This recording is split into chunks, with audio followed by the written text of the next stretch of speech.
Entonces hoy día vamos a ver la primera parte de Romanos capítulo 9, los versículos que van desde el 1 hasta el 18. Y a esta primera parte le hemos llamado elegidos por misericordia. La semana pasada habíamos terminado el capítulo 8. Yo creo que el capítulo 8 de Romanos la mayoría de ustedes de alguna forma lo conoce o está familiarizado, porque ya habíamos comentado antes, en el capítulo 8 hay muchos versículos que son muy citados dentro del cristianismo. Porque pues tengo por cierto que las aflicciones del tiempo presente no son nada comparados con la gloria que en nosotros ha de manifestarse. Y el otro versículo, Romanos 8:28, que a los que aman a Dios todas las cosas les ayudan para bien, y otros versículos más que son muy conocidos. Pero en Romanos cerramos la semana pasada con esta verdad preciosísima, de que porque Dios nos ama con un amor infinito y porque hemos sido hechos hijos de Dios, y el Espíritu Santo nos da testimonio a nuestro espíritu de que somos hijos de Dios y que clamamos Abba Padre, tenemos la certeza de que nada ni nadie nos podrá separar del amor de Dios. Y el propósito, los propósitos que Dios tenga, nadie los puede frustrar.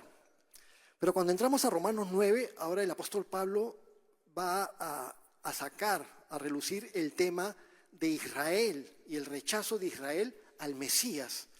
Y Pablo se va a entristecer de sobremanera por respecto a Israel, porque son sus hermanos, sus paisanos. Es como cuando pensamos en huanuqueños y decimos acá habemos algunos huanuqueños y pensamos con amor en el lugar, en Huánuco, en las personas que estimamos de allí. ¿Tú eres huanuqueño? Sí, yo también. Paisanos, nos identificamos. Pues la nación judía y los israelitas tenían un nexo muy fuerte por todo el legado que tenían desde sus antepasados, desde Abraham, Isaac y Jacob, como vamos a preguntar en un momento. Pero si Dios cumple su palabra y Dios cumple sus propósitos, entonces, ¿qué pasó con Israel? Un pueblo lleno de privilegios, lleno de pactos y promesas, pero en los tiempos de Jesús y ya para tiempos de Pablo, con un rechazo al Mesías y con un problema de incredulidad tremenda. Entonces, ¿qué sucedió? ¿Falló Dios? Bueno, como dice Pablo, en ninguna manera. Vamos a pensar un poquito en alguna historia cotidiana que nos pueda servir como ilustración. Todos recordamos nuestras épocas de escolares. ¿Qué tales estudiantes fuimos? ¿Fuimos estudiantes ejemplares o estudiantes problemáticos? Algunos de repente fuimos unas joyitas. Yo tuve tiempos en que fui buen estudiante y tiempos en que fui también un desastre. Una vez una profesora decía, quiero un alumno para que me apoye y me ayude, pero necesito a alguien que sea muy responsable. Yo levanté la mano y le dije, señorita, yo soy muy responsable. ¿Y cómo sé que eres muy responsable? Sí, porque siempre que pasa algo malo, yo soy el responsable. Bueno, siempre en todos los años hay alumnos problemáticos, alumnos que son difíciles. Entonces había un maestro en la escuela al que se le conocía porque tenía muchísima paciencia. Bueno, creo que hay algunas personas aquí que tienen experiencia como maestros. Un maestro que tenía mucha paciencia y cada año siempre hay aquel estudiante que es muy difícil, el que es distraído, el que es problemático, el que no le va bien con los estudios. Pero justamente al estudiante más problemático es al que este maestro, que tenía mucha paciencia, lo escogía para trabajar con el alumno problemático bien de cerca. Y uno de sus colegas le pregunta, oye, ¿por qué siempre escoges al alumno más problemático, al más complicado? Y él respondió, porque es el que más necesita de gracia. No lo elijo por lo que hace o por lo que no puede hacer, sino porque decido amarlo y ayudarlo. Pensemos un poco así en este principio de la elección basada en el amor y no en el mérito. Porque Dios nos elige porque nos ama, no porque nos merezcamos su gracia. Y así fue el trato de Dios con Israel en el Antiguo Testamento. No es que Israel era un pueblo superdotado, mejor que los demás pueblos de la tierra y que por eso Dios los escogió. Fue todo lo contrario. Más bien Dios dijo claramente, no lo apunté. Bueno, lo voy a nombrar. En Deuteronomio 7, Deuteronomio capítulo 7, versículos 7 y 8, Dios le dice al pueblo de Israel: no por ser ustedes más que todos los pueblos, los ha querido Jehová y los ha escogido, sino por cuanto Jehová os amó. O sea, no porque ustedes son mayores que los demás pueblos es que Dios los ha querido y los ha escogido, sino porque Dios los amó. Esa es la razón por la cual Dios escogió a Israel. Esa es la razón por la cual Israel es el pueblo escogido de Dios. Entonces Pablo, al abrir Romanos capítulo 9, que lo estamos empezando hoy día, está recordando eso. Él siente un profundo dolor por la incredulidad de Israel, pero también sabe, está seguro, que Dios no ha dejado de actuar, porque la elección de Dios con respecto a Israel no se basó en los méritos de Israel, sino en la misericordia de Dios. Recuerden que el título de la prédica de hoy es Elegidos por misericordia, y va a aplicar para Israel y va a aplicar también para nosotros, porque nosotros también hemos sido elegidos por Dios, pero no gracias a nuestros méritos, sino gracias a que Él es bueno y nos ama. Entonces, con ese enfoque en mente, que entramos a esta primera parte de nuestro estudio, titulada Elegidos por misericordia. Y vamos ahí a Romanos capítulo 9, desde el versículo 1 y 2. Y ahí Pablo dice, Romanos 9, 1 y 2, verdad digo en Cristo, no miento, y mi conciencia me da testimonio en el Espíritu Santo, que tengo gran tristeza y continuo dolor en mi corazón. Pablo, antes de que fuera Pablo, ¿cómo se llamaba? Saulo. Y cuando era Saulo, ¿cuál era su característica con respecto a los cristianos? Perseguía a los cristianos. Pero en determinado momento tuvo un encuentro, un encontronazo, digamos, ¿no? Un encuentro con Jesucristo, y de ahí cambió y se volvió en un ferviente seguidor y un ferviente predicador. Más fervoroso que todos los demás apóstoles, y se fue a hacer sus viajes misioneros, a fundar iglesias, etc. Y desde que Pablo empezó a predicar, desde que estaba en Damasco, recién se había convertido y ya empezaba a compartir su fe, y ya lo querían matar. Pero en el transcurso de su ministerio, pasado los años, y conforme iba viajando por diferentes ciudades de Asia Menor y luego de la zona de donde empieza Europa, en la unión de Asia con Europa, en todas las zonas que Saulo iba a predicar, siempre se encontraba con comunidades judías. Iba a las sinagogas y luego iba hacia los pueblos gentiles. Pero siempre experimentaba una férrea oposición y un fuerte rechazo por parte de muchos judíos, a donde sea que iba en sus viajes misioneros. Ahora, con toda la oposición, y los judíos muchas veces levantaban a las poblaciones de los otros pueblos, cuando estaban en la zona de Grecia o en la zona de Asia Menor, las comunidades judías hablaban mal de Pablo, hacían que levantaran al pueblo y el pueblo se iba encima de Pablo, y muchas veces hubieron líos y Pablo y sus seguidores sufrieron las consecuencias.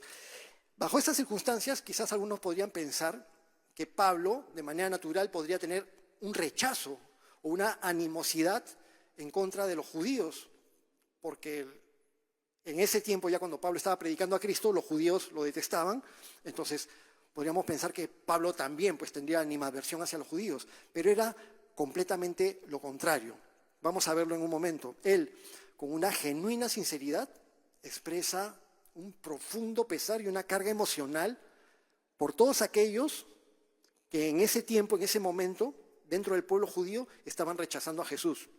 Nunca hay que generalizar, nunca hay que hablar que el pueblo judío, ellos eran los malos. ¿Quiénes mataron a Jesús? Los judíos. Recordemos que Jesús era judío, María era judía, José era judío, los apóstoles eran judíos, los primeros seguidores eran judíos, todos en ese lugar eran judíos. Y Jesús le dijo a la mujer samaritana, ustedes adoran lo que no saben, nosotros adoramos lo que sí sabemos, porque la salvación viene por los judíos. Los judíos fue el pueblo que Dios escogió por gracia, por misericordia, elegidos por misericordia. Pero dentro del pueblo judío, obviamente, muchos rechazaban a Jesucristo, rechazaban a Jesús. Y para los tiempos de Pablo, habían judíos que muy encarnizadamente rechazaban a Jesús, y Pablo tenía un profundo pesar, porque Pablo sabía que ese rechazo al Mesías mostraba una trágica condición de perdición espiritual. Jesús decía, Si fueran de Dios, me amarían, pero porque son de su padre el diablo, me quieren matar.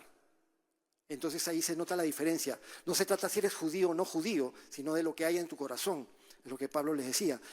Ahora, estos judíos que rechazaban al Mesías y que estaban en una condición de perdición espiritual, Pablo conocía las consecuencias de esa perdición espiritual.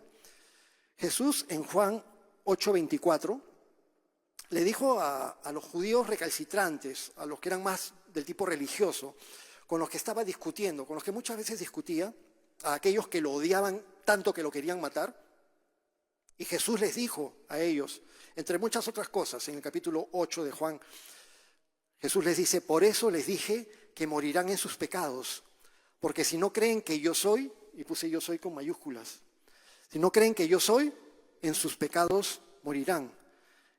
¿Qué implica que Jesús es yo soy? Jesús es Dios.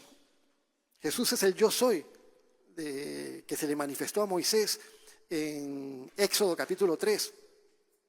Y Jesús les está diciendo, si ustedes no reconocen quién soy yo, el Mesías, el enviado de Dios, el Hijo de Dios, el que tiene poder para salvarlos, si ustedes no creen que yo soy, en sus pecados morirán.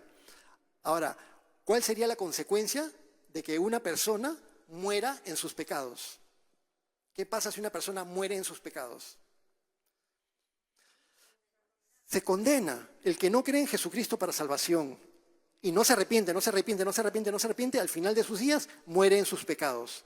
Y el que muere en sus pecados, sin arrepentirse, no recibe perdón de Dios. Obviamente que el que se arrepiente, sí recibe perdón de Dios, pero el que no se arrepiente, no recibe perdón de Dios. Y el que no recibe perdón de Dios, pasa a la eternidad para siempre lejos de Dios.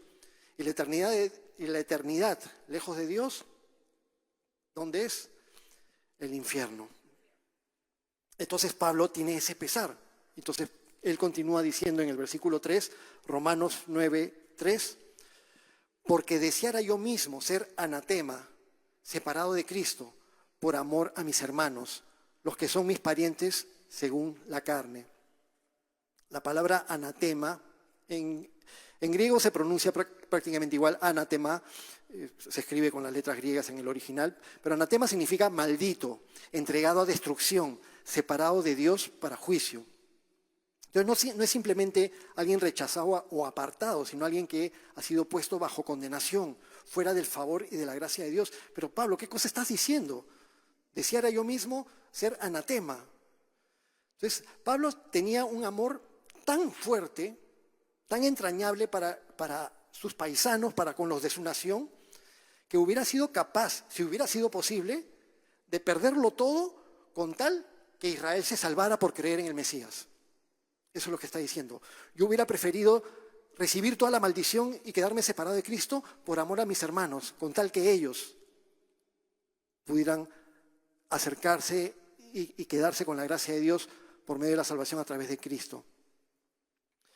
En resumen, Pablo definitivamente no odiaba a los judíos, sino que además los amaba tanto que hubiera preferido perderse él mismo con tal que todos ellos fueran salvos.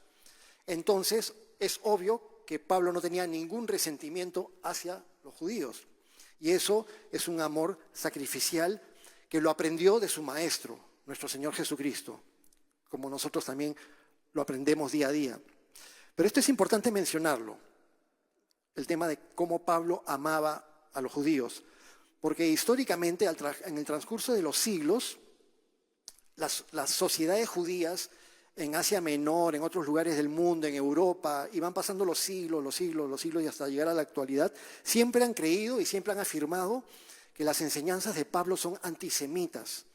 ¿Qué significa antisemita? Antisemita significa toda posición ideológica de rechazo y de odio contra los judíos. En el mundo, en la actualidad, hay antisemitismo. Cuando ves que en Nueva York pasan unos muchachos y de repente le pegan a un judío que está con su sombrerito negro y con sus trencitas, y le pegan, ¿por qué? Solo porque es judío. O le echan pintura a la puerta de una sinagoga, ¿por qué? Solamente porque son judíos. O les gritan en las calles, o los maltratan en cualquier parte del mundo. Eso es antisemitismo. hace varios años atrás en Argentina, a una institución que era como una cooperativa, una mutual judía o algo así, pusieron un coche bomba, parecido a la época de los terroristas acá en el Perú, un coche bomba tremendo y murieron decenas de personas, y eso fue muy sonado. Y han habido atentados continuamente en diferentes partes del mundo contra judíos por ser judíos. Entonces, eso es antisemitismo. Pero los judíos dicen que las enseñanzas de Pablo tienen antisemitismo y que las enseñanzas del Nuevo Testamento también tienen antisemitismo, y eso no es cierto. Es lo contrario, es un profundo amor. Y es más, Jesús dio su vida por amor a su pueblo y entregó su vida. Entonces Pablo era judío y amaba profundamente a su pueblo, al igual que Jesús, que también era judío y que amaba tanto a su pueblo, que incluso Jesús lloró delante de Jerusalén. Jerusalén, Jerusalén, que matas a los que te son enviados. ¿Cuántas veces quise juntarlos como la gallina junta los pollitos, pero no quisiste? Entonces Jesús murió por los pecados de los judíos y de toda la humanidad para que puedan ser salvos. Todo aquel que en Él cree no se pierde, mas tiene vida eterna. A continuación, en los versículos 4 y 5 de Romanos, Pablo va a explicar por qué es que siente una carga tan profunda por su pueblo. Porque Israel no fue cualquier nación. Como dijimos, no fueron elegidos porque eran la supernación, fueron elegidos porque Dios tuvo misericordia de ellos. Pero fue un pueblo que recibió muchos privilegios y muchas bendiciones espirituales. Y fueron dados directamente por Dios. Y esto en parte hacía que el dolor de Pablo fuera aún más profundo. Habíamos mencionado al final del versículo 3 que los judíos, dice, o los israelitas, mis hermanos, los que son mis parientes según la carne. Y en el versículo 4, que son israelitas. ¿Qué significa israelitas? Israelitas son todos los descendientes de Israel. ¿Quién era Israel? Israel era Jacob, a quien Dios le cambió de nombre y le puso Israel. Dios empezó su pueblo así. Llamó primeramente a Abraham. Deja tu tierra y tu parentela, y Abraham salió de Ur, de Caldea, de la zona de Mesopotamia, y caminó hasta la zona de Canaán, y ahí vivió, y toda la historia de Abraham. Luego Abraham tuvo a Isaac, Isaac tuvo a Jacob, y Jacob, Dios le cambió de nombre y le puso Israel. Y Jacob o Israel tuvo 12 hijos, de donde se iniciaron las 12 tribus de Israel, y después de que estuvieron en Egipto se multiplicaron y regresaron a la tierra prometida una multitud enorme, y ya era el pueblo de Israel. Entonces, los que son israelitas, menciona Pablo, dice todas las cosas que recibieron, los privilegios y las bendiciones que recibieron de Dios, de los cuales son la adopción, la gloria, el pacto, la promulgación de la ley, el culto y las promesas, de quienes son los patriarcas y de los cuales, según la carne, vino Cristo, el cual es Dios sobre todas las cosas, bendito por los siglos. Amén. Vale la pena que desglosemos estos dos versículos para ver todas aquellas características y privilegios y bendiciones que Israel recibió solo porque Dios, por amor y misericordia, los eligió. Israel, el pueblo elegido de Dios. ¿Israel, el pueblo elegido? Sí, Israel, el pueblo elegido de Dios. ¿Por qué? Porque son los superhumanos. No son los superhumanos, simplemente Dios los amó por pura gracia. Y les dio, entre varias otras cosas, la adopción. En el versículo 4, los israelitas, de los cuales son la adopción. La adopción es que Dios eligió a Israel como su pueblo para llevar a cabo su plan de redención sobre la humanidad. Dios ya tenía un plan de redención. No es que cuando Adán y Eva pecaron, se miraron entre el Padre, el Hijo y el Espíritu Santo, han pecado, ¿y ahora qué hacemos? Dios en su omnisciencia sabía lo que iba a pasar y ya sabía. Por eso es que vemos en las Escrituras que dice que el Cordero ya había sido inmolado desde antes de la fundación del mundo. El Hijo de Dios ya sabía que iba a morir un día en la cruz por causa del pecado. Pero Dios eligió a Israel para llevar a cabo su plan de redención en la historia. Y la historia de la salvación empieza con ese llamado, un llamado soberano que Dios hace a una nación que Él mismo formó para sus propósitos, para cumplir sus propósitos. La adopción es de los israelitas. La gloria. El pueblo de Israel, excepcionalmente, fue el testigo presencial de las más gloriosas manifestaciones de Dios en la historia de la humanidad. Y tenemos el testimonio escrito en la Biblia, en la palabra de Dios.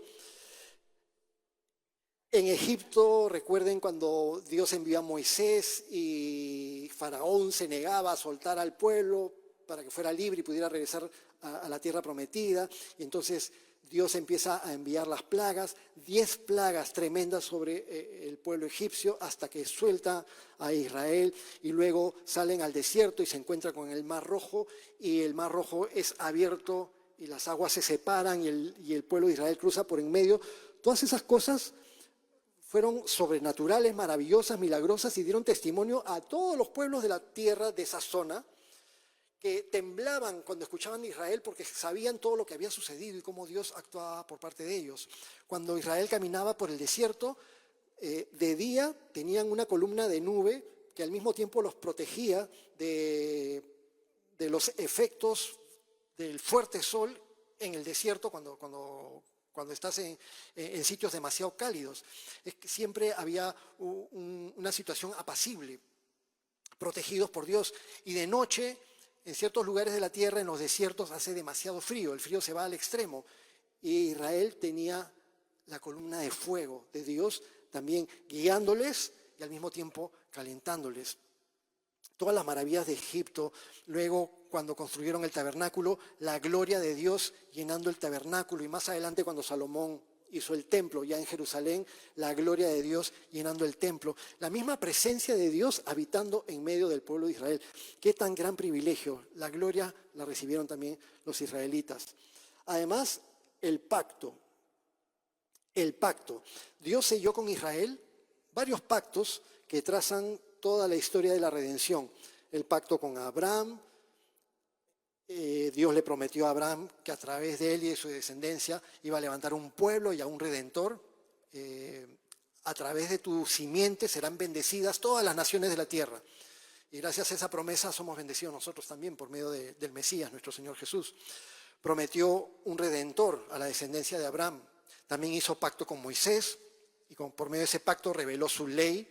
También hizo pacto con David de que a través de un descendiente suyo se levantaría el Mesías, que sería un rey eterno y universal. Y también prometió en las Escrituras un nuevo pacto por medio del cual, por medio del Mesías, todos los seres humanos podrían tener salvación, porque por el pacto de la ley las personas no se podían salvar a sí mismas. Pero también Dios le dio a los israelitas la promulgación de la ley. La promulgación de la ley es que Dios eligió a Israel para entregarles directamente y por escrito. Nosotros tenemos ese privilegio, lo tenemos en el Antiguo Testamento, pero los 5 primeros libros de la Biblia son la ley de Moisés. Y luego ya siguen todos los escritos, los profetas, los libros históricos, Antiguo Testamento y luego el Nuevo Testamento. Pero Dios eligió a Israel para entregarles directamente y por escrito la revelación del carácter de Dios, la revelación de la voluntad de Dios. Oye, ¿yo cómo puedo saber cómo es Dios? Lee la Biblia. ¿Y cómo puedo saber qué es lo que quiere Dios? Lee la Biblia. Pero yo quiero que Dios me hable. Lee la Biblia.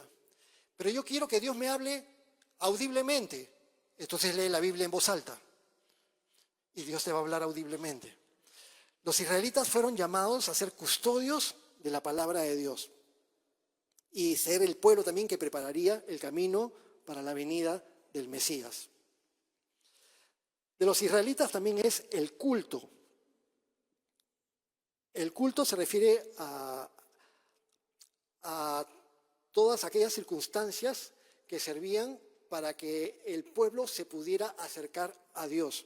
Es decir, el sistema de sacrificios, el sacerdocio, el tabernáculo, todas las ceremonias establecidas para la adoración, eso lo encontramos en los libros de Éxodo, en el libro de Levíticos, todas las leyes que tienen que ver con las prácticas ceremoniales y religiosas del pueblo de Israel para restablecer la comunión con Dios cuando habían pecado y para poder mantener una comunión con Dios constantemente. Fue a Israel a quien Dios les reveló cómo relacionarse con un Dios santo, cómo recibir perdón por sus pecados, la expiación por medio del sacrificio de ofrendas, salud, y cómo caminar en comunión con Él. Y todo ese culto no solo regulaba la adoración, sino que siempre apuntaba, y todo lo que está en la Biblia siempre apunta hacia el Mesías, porque el Mesías es el cumplimiento de todas las ceremonias, de todos los rituales, de todos los sacrificios, de todas las ofrendas, de todas las ceremonias, todo apunta a Jesucristo. Y en Jesucristo es que se cumple cada símbolo y cada sacrificio, pero a través de los israelitas vino el culto. Como lo mencioné hace un momentito, y Jesús se lo dijo a la mujer samaritana, ustedes adoran lo que no saben, nosotros adoramos lo que sabemos, porque la salvación viene por los judíos, pero la hora viene y ahora es cuando los verdaderos adoradores adorarán al Padre en espíritu y en verdad. Entonces, ya no por medio de circunstancias físicas o actos ceremoniales físicos, sino que ahora la adoración a Dios por medio de Jesucristo, la adoración a Dios ahora es espiritual. Me comunico con Dios espiritualmente, adoro a Dios espiritualmente, recibo la palabra de Dios y soy alimentado espiritualmente, ya no por medio de rituales. Por eso es que no tenemos que regresar a practicar las cosas que estaban en la ley de Moisés. Pero ellos recibieron el culto, también recibieron las promesas. Israel recibió muchas promesas de Dios, incluyendo la de morar por siempre y para siempre en la tierra que Dios les dio. Y eso incluye hasta el día de hoy. Qué injusto Israel, cómo ha desplazado a los árabes de la zona de Israel. La zona de Israel, ya lo he mencionado anteriormente, tiene como 20.000 kilómetros cuadrados. 20.000 kilómetros cuadrados es como el tamaño aproximado del departamento de Ica. Es un poco más pequeño que Lima incluso, como el departamento de Ica. ¿Y saben de qué tamaño es todo el mundo árabe que rodea a Israel? Todo el mundo árabe que rodea a Israel tiene 13 millones de kilómetros cuadrados, similar al tamaño de toda Latinoamérica. Entonces es comparar toda Latinoamérica con Ica. Pero Ica son los invasores. Y bueno, ya hay muchos argumentos y muchas cosas, pero la cosa es que Dios los estableció allí. Y muchas cosas pasaron, muchas invasiones, muchos pueblos, muchos imperios a través de los siglos, a través de los milenios. Muchas cosas han sucedido en la Tierra Santa. Pero la verdad es que, aunque hayan sido desplazados y expulsados y hayan habido diásporas judías alrededor de todo el mundo, nunca ha dejado de haber judíos en la Tierra Prometida. Siempre han habido judíos. Nunca es que la Tierra Prometida ha estado sin judíos.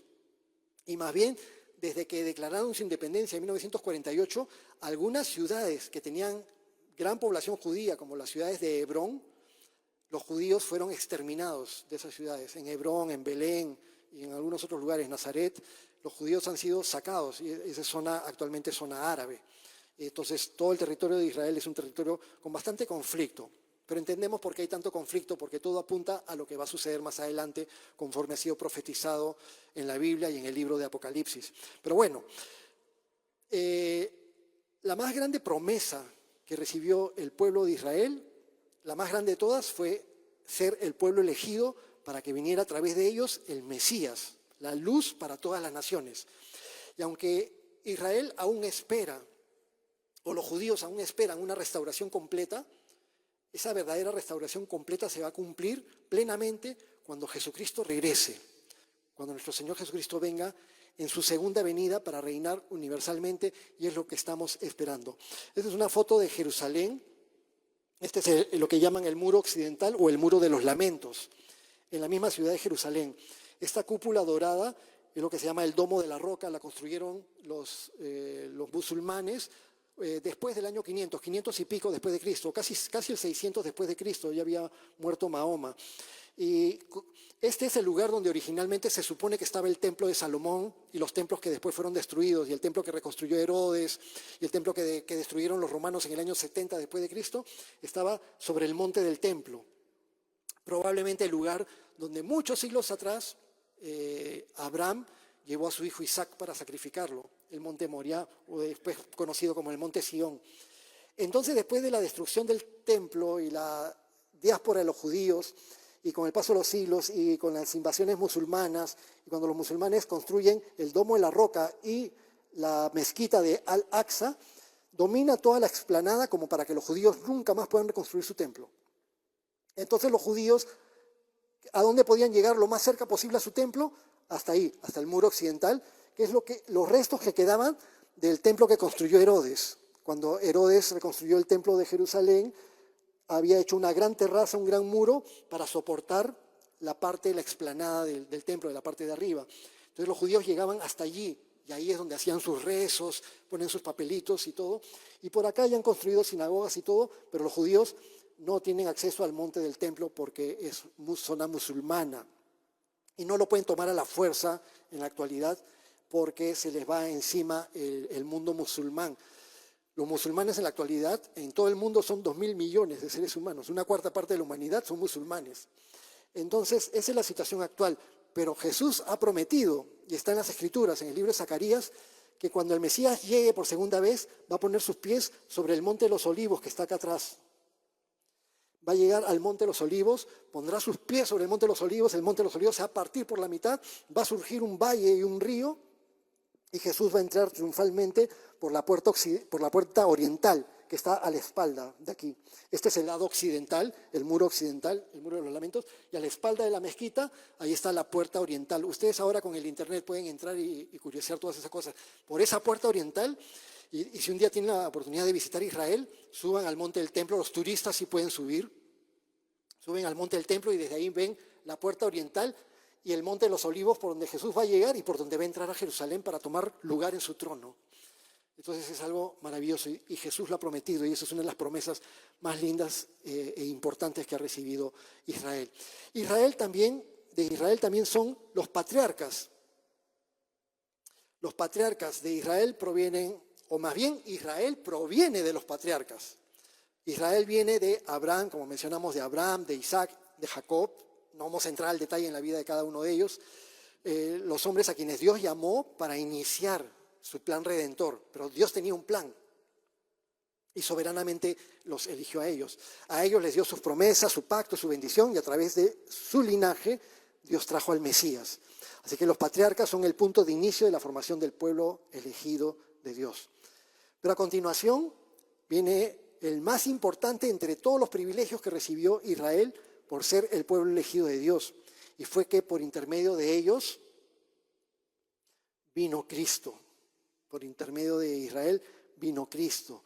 Es decir, Israel fue el instrumento humano para que en el momento exacto de la historia de la humanidad, en el momento que Dios designó, viniera al mundo el Salvador de toda la humanidad. Jesús, Dios Hijo, se hizo hombre y nació en medio del pueblo de Israel como judío. La presencia misma de Dios, Emmanuel, Dios con nosotros, se hizo carne y habitó entre nosotros. Así que la máxima manifestación de la gloria de Dios para Israel y para la humanidad ha sido y es Jesucristo mismo. Copié un par de versículos, y hay muchos más, pero en Juan 1:14 dice, y aquel verbo fue hecho carne y habitó entre nosotros y vimos su gloria, gloria como del unigénito del Padre, lleno de gracia y de verdad. La gloria de Dios reflejada en el Hijo de Dios que vino al mundo a través del pueblo de Israel. Hebreos 1:3, el cual, siendo el resplandor de su gloria y la imagen misma de su sustancia, es decir, quien ve a Jesucristo, ve la gloria de Dios. Y acá quiero hacer una nota especial, o una mención especial. La bendición para Israel no solamente era el hecho de que hubiera sido el pueblo elegido para que a través de ellos viniera el Mesías, sino que hay algo mucho más grande. El Mesías es Dios sobre todas las cosas. Ahora lo resalta en amarillo. Por medio de los israelitas vino Cristo, el cual es Dios sobre todas las cosas. El Mesías es Dios por sobre todo. Y entonces encontramos aquí en Romanos no solamente el privilegio que recibió Israel de que Dios mismo, Dios hecho hombre, viniera a través de ellos, pero también nosotros ahora tenemos en las Escrituras testimonio directo. Porque hay veces hay personas que dicen, en ninguna parte de la Biblia dice que Jesús es Dios. En varias partes de la Biblia dice que Jesús es Dios, pero en algunos versículos lo dice de manera directa, como este.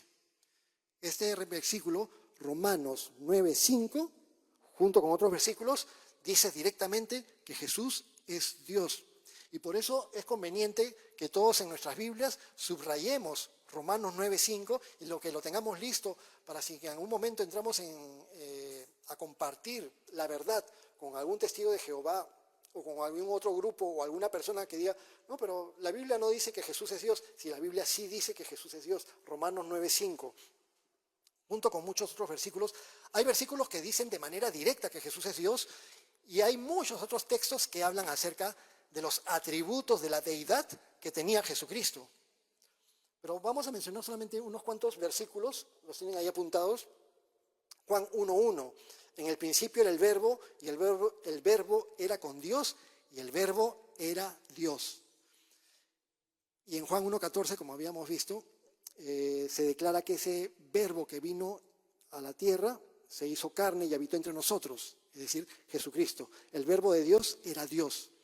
En Juan 20:28, cuando Tomás comprendió que Jesús sí había resucitado, le dijo, Señor mío y Dios mío. Le llama directamente y Jesús no le dijo, no me digas Dios. No, Jesús aceptó. Y Jesús aceptó que se postren delante de él y lo adoren también. A Jesús lo adoraron desde que nació. Vinieron los pastores y lo adoraron. Vinieron los magos de Oriente y lo adoraron. En Tito 2:13, esperando la esperanza bienaventurada de nuestro gran Dios y Salvador Jesucristo. Nuestro gran Dios y Salvador Jesucristo. Los testigos de Jehová en su Biblia, en la Biblia negra de los testigos de Jehová, que no es la Biblia en realidad, es la traducción del Nuevo Mundo de las Santas Escrituras, es una Biblia cambiada. Y ellos en Tito 2:13, por ejemplo, ponen nuestro gran Dios, coma, y de nuestro Salvador Jesucristo. Aumentan palabras y ponen comas para cambiar el sentido del texto, pero en el original griego dice así.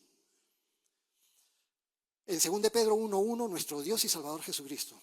Bueno, volviendo a Romanos 9, Pablo sufre de corazón por sus hermanos judíos, porque a pesar de haber recibido todos estos privilegios que hemos mencionado, tan grandes, por ser el pueblo elegido de Dios, por misericordia, no porque lo merecieran, aún así se estaban perdiendo por rechazar al Mesías. Y por eso es que Pablo explica, Romanos 9:6, no que la palabra de Dios había fallado, porque no todos los que descienden de Israel son israelitas. Ya habíamos visto eso cuando estudiamos juntos el capítulo 2. Hablando del capítulo 2 de Romanos, recuerden, y lo voy a mencionar al final, que en Facebook, este momento, por ejemplo, está siendo transmitido en directo por Facebook. Hola, hola a nuestros amigos que están allá al otro lado. Lo que transmitimos en vivo se queda guardado en Facebook y se queda guardado como un mes más o menos y luego se borra solo. Pero luego, en el transcurso de la semana, María Gracia se está encargando de bajar ese video, editarlo, cortarlo y dejar solamente el espacio de la prédica, y luego ya cortado y editado lo subimos a nuestro canal de YouTube y ya queda ahí archivado. Y si ustedes entran a nuestro canal de YouTube, Santo y Verdadero, en el canal de YouTube hay listas de reproducción. Hay una lista que dice Romanos 2025, porque es lo que estamos estudiando ahora. Entras a Romanos 2025 y tienes todas las prédicas de Romanos. Y si alguien se quiere poner al día, se puede poner al día y ver las prédicas anteriores. Entonces habíamos visto en Romanos capítulo 2, versículos 28 y 29, que Pablo dijo que no era judío el que lo es exteriormente, ni es la circuncisión la que se hace en la carne, sino que es judío el que lo es en lo interior. Y la circuncisión es la del corazón, en espíritu, no en letra, la alabanza de la cual no viene de los hombres, sino de Dios. Entonces, Pablo afirma ya desde el principio de la carta a los romanos que los que tienen fe en Jesucristo son los circuncidados de corazón y son verdaderos judíos espirituales. Pero aún así, eso no significa que los judíos dejen de ser judíos. Y Pablo no está negando la identidad étnica de los judíos. Él mismo dice, yo también soy judío. Sino que está mostrando que la verdadera fidelidad del pacto, la verdadera fidelidad siempre ha sido espiritual, no meramente biológica. No solamente por ser descendiente de Abraham, todos son hijos de Abraham. Por eso es que la palabra de Dios no falla. La palabra y las promesas de Dios no fallan. Dios nunca prometió que todos los descendientes físicos de Abraham serían parte del pueblo espiritual. La promesa siempre fue para una línea específica. Abraham solamente tuvo un hijo o tuvo varios hijos. Siempre nos acordamos que Abraham tuvo antes a Ismael y luego a Isaac. Pero la promesa iba a través de Isaac, no a través de Ismael. Después de que murió Sara, Abraham tuvo más hijos con Cetura. Y a esos hijos que tuvieron descendientes, muchos descendientes, parte de los madianitas y parte de lo que es el pueblo árabe también en la actualidad, junto con los ismaelitas, se fueron a la zona de la península arábiga y llenaron toda esa zona. Pero la promesa va a través de Isaac, no a través de Ismael. Y luego Isaac tuvo a Jacob y a Esaú, pero la promesa iba a través de Jacob y no a través de Esaú. Así que en la descendencia de Abraham, Isaac, Jacob, etc., siempre hubo una línea que conduciría 1800 años después de Abraham hasta el Mesías, de acuerdo a la promesa de Dios.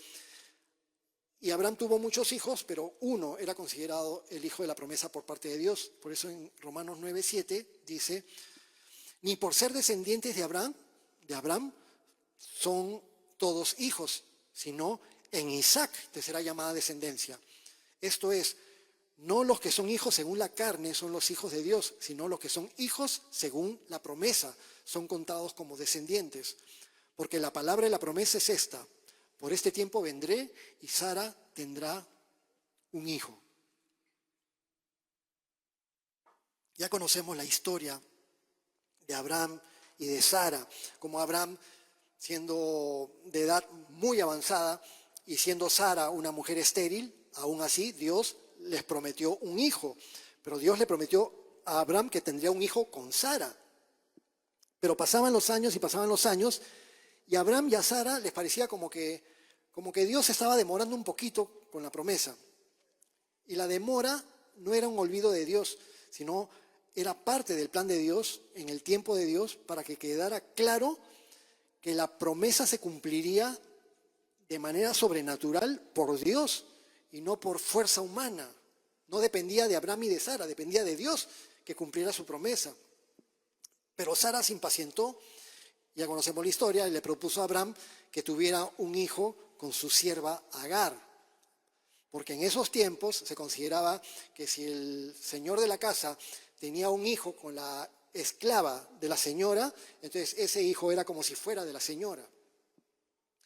Pero las cosas no resultaron bien, ya que conocemos la historia en Génesis. Abraham y Sara no esperaron la promesa de Dios, se adelantaron, intentaron como darle una ayudadita a Dios para que cumpliera con su promesa. Pero la realidad es esta, Dios no necesita ayudaditas carnales de parte nuestra. Muchas veces en nuestras vidas cometemos muchos errores porque en lugar de esperar a que Dios obre, nosotros decimos, Señor, lo siento, pero yo tengo que resolver esto. Y metemos nuestra cuchara o metemos nuestra solución y malogramos las cosas. Esa ayudadita que dio Sara y Abraham fue considerada por Dios como un acto carnal, mientras que esperar la promesa era considerado por Dios como un acto de fe. Cuando Abraham le creyó a Dios, le fue contado por justicia. Se fue como justo delante de Dios por confiar en Dios, muchos años antes de que se cumpliera la promesa. Pero en el camino tuvo un traspiés Abraham con Sara y se adelantaron, un acto carnal. Pero luego, cuando ya vino Isaac y nació Isaac, se cumplió la promesa y ese fue el acto de fe. Por tanto, el nacimiento de Ismael se dio como un acto carnal, mientras que el nacimiento de Isaac fue realmente el cumplimiento de la promesa.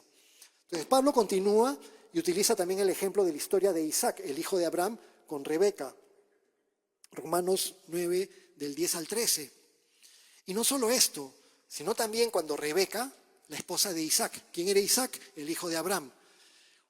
Cuando Rebeca concibió de uno, de Isaac, nuestro padre, pues no habían aún nacido, ni habían hecho aún ni bien ni mal, para que el propósito de Dios, conforme a la elección, permaneciese, no por las obras, sino por el que llama.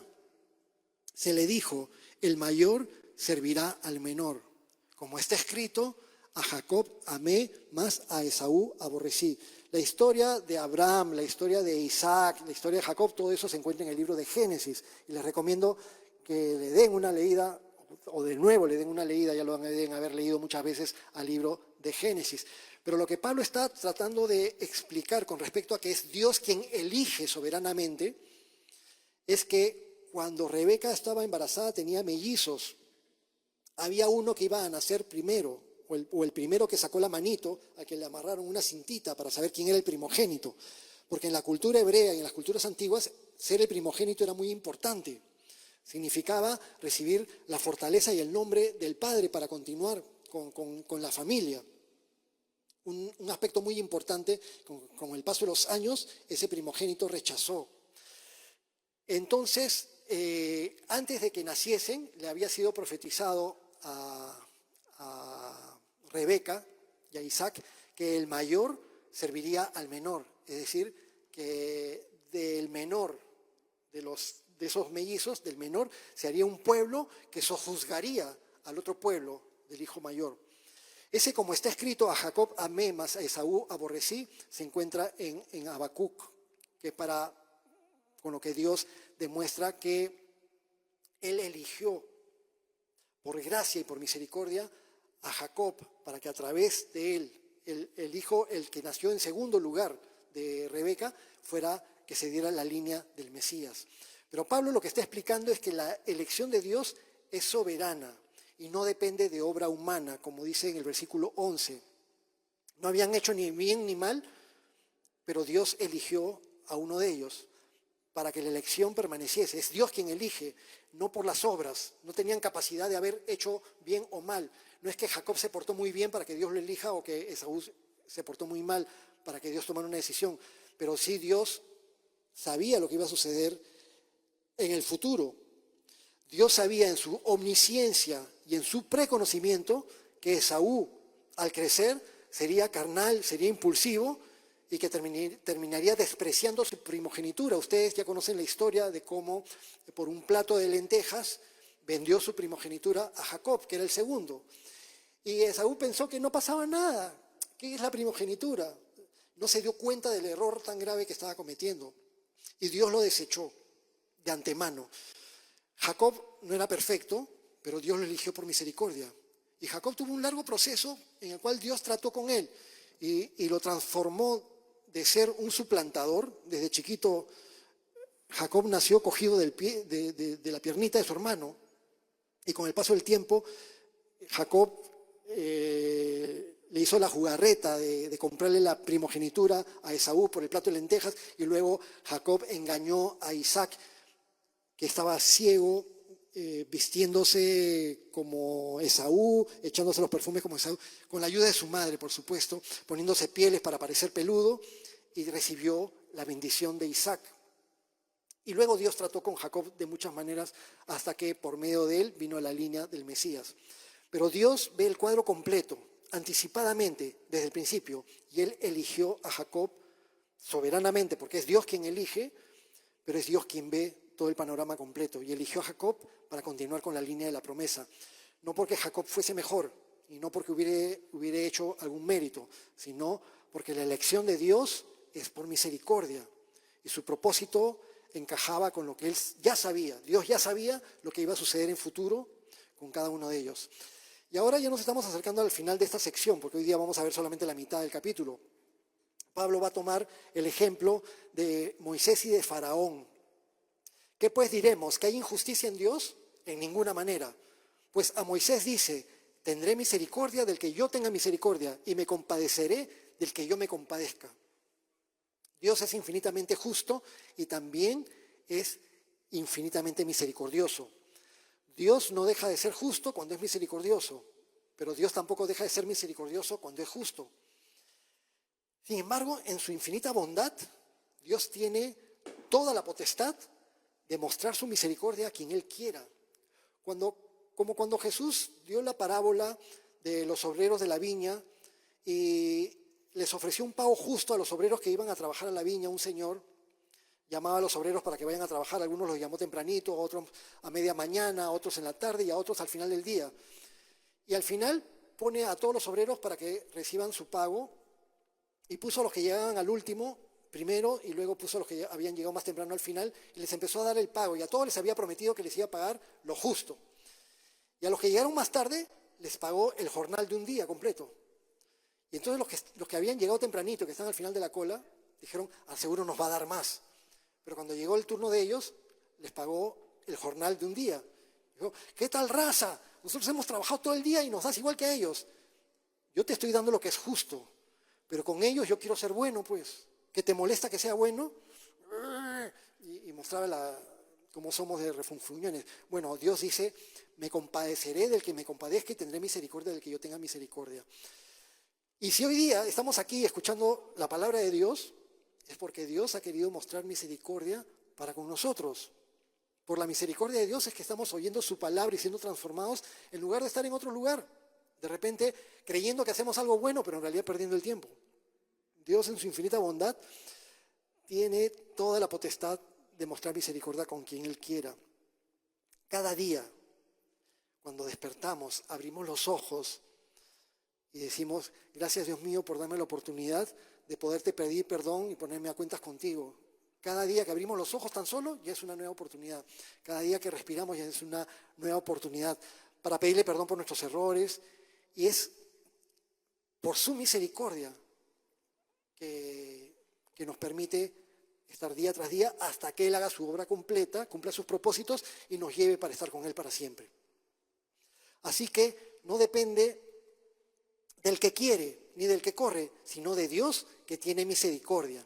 Que la misericordia de Dios no se obtiene por esfuerzo humano, no se conquista por obras ni se gana por hacerse el buenito o el espiritual. La misericordia se recibe por fe cuando un corazón se humilla delante de Dios en arrepentimiento verdadero. Y cuando mostramos una verdadera y genuina dependencia de Dios, entonces Dios muestra su misericordia. Cuando alguien viene así ante Dios en humildad, Dios se agrada en mostrar misericordia. No porque Dios esté obligado, Dios no tiene obligación de mostrar misericordia, pero Él dice, si yo quiero ser bueno, ¿por qué se molestan otros cuando yo quiero ser bueno con quien yo quiera? Él se compadece porque su naturaleza es ser bondadoso y compadecerse de todo aquel que se rinda ante Él. Y esos son los últimos versículos que vamos a ver el día de hoy, porque la Escritura dice a Faraón, para esto mismo te he levantado, para mostrar en ti mi poder y para que mi nombre sea anunciado por toda la tierra. De manera que de quien quiere tiene misericordia y al que quiere endurecer, endurece. Y Pablo saca a relucir la historia de lo que sucedió con Moisés y con Faraón en Egipto, cuando Faraón se endurecía. ¿Recuerdan antes de la historia de Moisés y de Faraón, muchos años antes, quién fue el primer israelita en llegar a Egipto? José, vendido por sus hermanos. Ya habíamos hablado de la historia de José cuando estudiamos capítulo 8, el final del capítulo 8, de que todas las cosas ayudan para bien a los que aman a Dios. Y ahí hablamos de la historia de José. José llegó a Egipto y conoció a un faraón. Pero el faraón que conoció José fue un faraón completamente diferente al faraón de los tiempos de Moisés.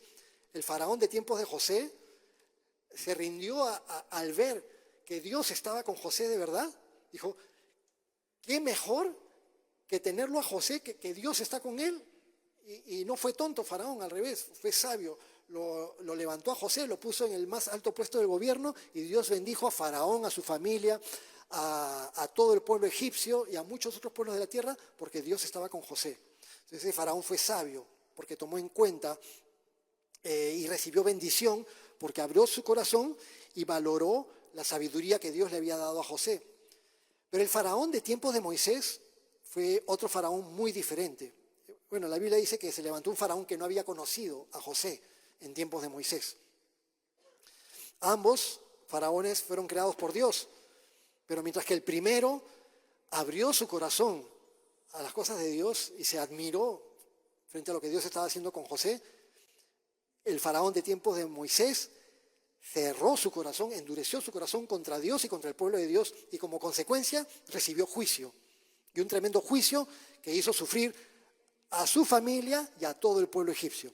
Y la diferencia no estaba en Dios, la diferencia estaba en la respuesta del corazón humano.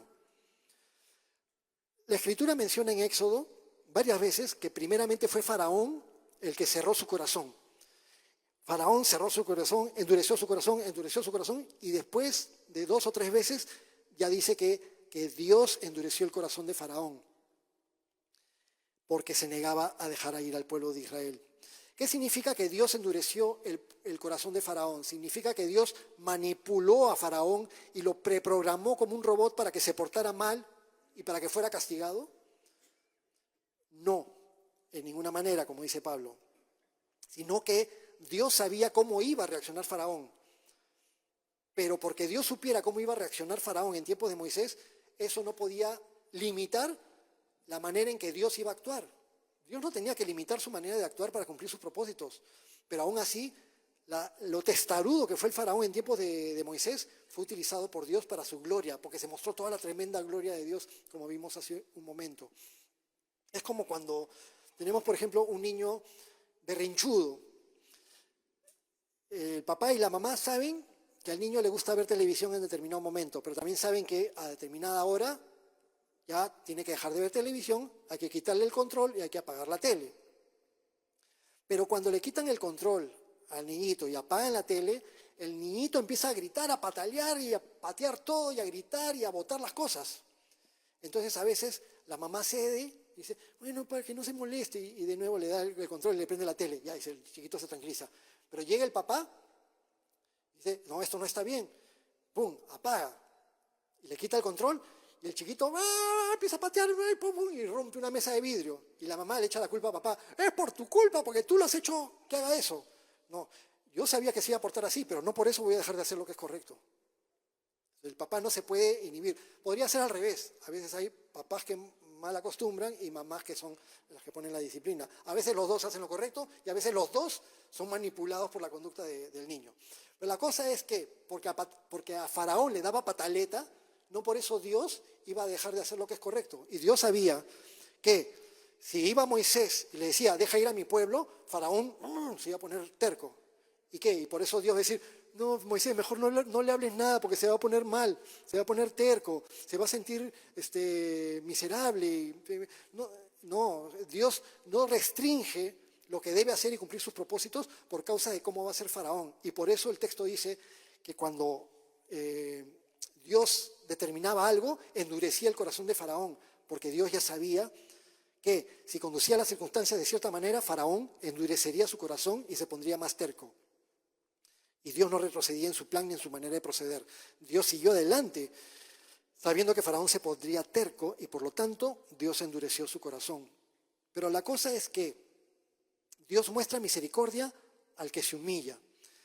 Dios confirma la dureza del que insiste en endurecerse. Y en ambos casos Dios siempre cumple su propósito soberano. Terminamos y en Romanos 9, 1 al 18 que hemos visto el día de hoy, vemos una verdad clara y poderosa. Si hoy pertenecemos a Cristo, es solo por su misericordia. Nos ha elegido por misericordia. No lo ganamos, no lo logramos, no lo merecemos. Dios simplemente decidió alcanzarnos con su gracia. Y en esta sección vemos el dolor de Pablo por su pueblo, un dolor que nace del amor, pero al mismo tiempo la fidelidad de Dios que nunca falla en su palabra. La elección soberana de Dios no depende del que quiere ni del que corre, pero vemos también cómo la terquedad humana, como la de Faraón, termina sirviendo para mostrar el poder y la gloria de Dios. Y todo esto se mueve en dos direcciones. La misericordia que Dios muestra al elegir nos debe llevar a tener una profunda gratitud hacia Dios, pero también nos debe motivar a tener un anhelo de salvación, como lo tenía Pablo por el pueblo de Israel, por sus paisanos. Y nosotros también debemos ser motivados a anhelar que todos aquellos en nuestras familias, en nuestro barrio, en nuestro trabajo, entre las personas que conocemos, o incluso cuando caminamos hacia nuestra casa y vemos gente que pasa a nuestro costado y dentro de nuestro corazón y nuestros pensamientos, y estamos, Señor, salva a este, que alguien le predique a este, y así, porque te cruzas con gente en todo tiempo. Orar y anhelar salvación para todos aquellos que aún no conocen a Cristo, porque ahí se muestra esa misericordia tan grande que Dios ha tenido también por nosotros, que no lo merecemos.